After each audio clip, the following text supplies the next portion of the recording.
सगळं दाखव, हे बघ सगळं खालचं दाखव. तू पाठीमागलं कसं दाखवत तेलाचे डबे आपण घ्या वेगवेगळ्या कंपनीचे आधी दाखवू आपण, कारण ते सगळं वेगवेगळं पीकवर पाहायला पण पडत. जिथे नूडल्स बनते ना तिथून वरती आणि खाली येताना पण नूडल्स सारखी फिलिंग येते. तुम्हाला दाखवतो बघा इथं काय बनतंय. या आतमध्ये या.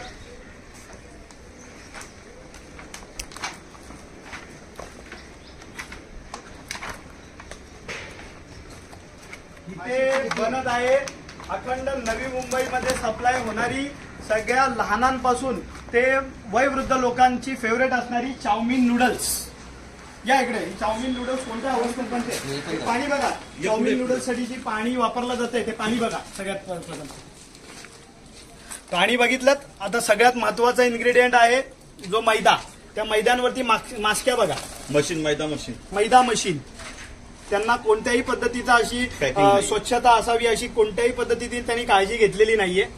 आता अजून तुम्हाला पुढे दाखवतो. नूडल्स बघा. हे नूडल्स पण भरल्या जातात पाकिटमध्ये. हे कोणत्याही पद्धतीचा विचार करत नाही. आणि हा इकडचा बॉयलर बघा ज्याच्यामध्ये हे बघा. हे तेल बघा काळ काळ म्हणजे आपण इंजिन ऑइल वापरतो ना त्या पद्धतीचं तेल झालंय ते. आणि या ह्याच्यामध्येच नूडल्स फ्राय केली जाते. पुढे पुढे आहे बघा ना. आणि ते मैदा पण वापरलं जातं तेही बघा. बघ लाटून ठेवलाय मैदा. आणि त्याच्यानंतर ही नूडल्स जी मोठ्या प्रमाणामध्ये बनवली जाते ती इथं ठेवले बघा. ही अशी नूडल्स इथं पेरून ठेवलेली आहे. त्याच्यावरती कोणत्याही पद्धतीचा स्वच्छता किंवा हायजीनचा पण त्यांनी लक्ष दिलेलं नाही. सगळी पॅकिंग होती. पॅकिंग बघा. आतमध्ये नूडल्स तळलेत ना ते आपण इथून कंटिन्यू करू. ही पॅकिंग करायची जागा बघा कशी आहे. हे बघा हे पॅकिंग होते इथे नूडल्स. आणि तुळवले जातात पॅकिंगच्या नावावर. आणि ह्या नावाने ही कंपनी कार्यरत आहे. आणि हीच कंपनी फक्त कामोट्यात नव्हे तर कामोट्याच्या आजूबाजूला जे पनवेल महानगरपालिकेच्या हद्दीत जसं नवी मुंबईमध्ये किंवा खारघर वाशीपर्यंत ह्यांचा माल जातो. आणि ह्या पद्धतीचा माल आपण खातोय. मग ह्याच्याने आपल्या जीवाला किती धोका निर्माण होईल आपण विचार केला पाहिजे. आणि अशा पद्धतीची गोष्ट असून देखील कोणत्याही पद्धतीची कारवाई अद्याप यांच्यावर झाली नाही हे आश्चर्यकारक आहे. आणि ही कंपनी आजची नाहीये. फार वर्ष झाली या कंपनीला. आम्हाला हे जी आज तक्रार आल्यानंतर लगेच आम्ही इथं धाव घेतलेलं आहे. आणि प्रत्यक्षात आल्यानंतर हा चित्र म्हणजे भयान चित्र आहे. खाण्यामुळे जबाबदार कोणाला धरायचं? जबाबदार धरायचं ते पण बोला. प्रशासनाला जबाबदार धरायचं, पनवेल महानगरपालिकेला जबाबदार धरायचं का अजून कोणाला जबाबदार धरायचं की स्थानिक काही लोकांना जबाबदार धरायचं. तर हे बघा हा तेलाचा डब्बा आहे.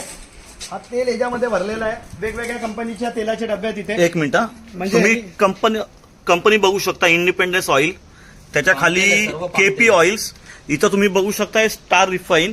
म्हणजे वेगवेगळ्या पद्धतीचं कंपनीचं तेल युज केलं जातं आणि ते आपण खातो. आपण आजच्या घडीला हे बघा हा मैदा ठेवलेला आहे. आणि ह्याच्यावरती पहिला माशी याचा आस्वाद घेते मग माणूस घेतोय. मग त्याच्याने आपल्या तब्येतीला किती चांगली गोष्ट घडेल.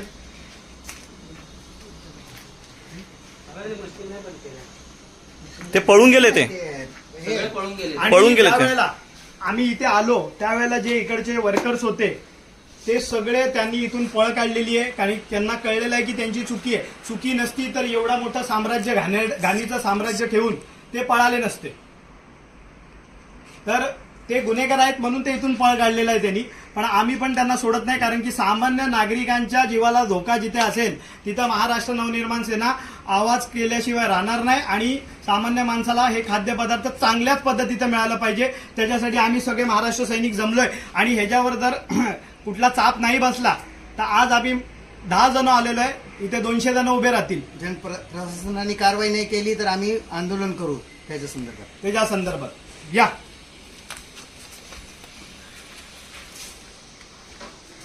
पाणी दाखवलं नूडल्सचं पाणी दाखवलं. पुन्हा एकदा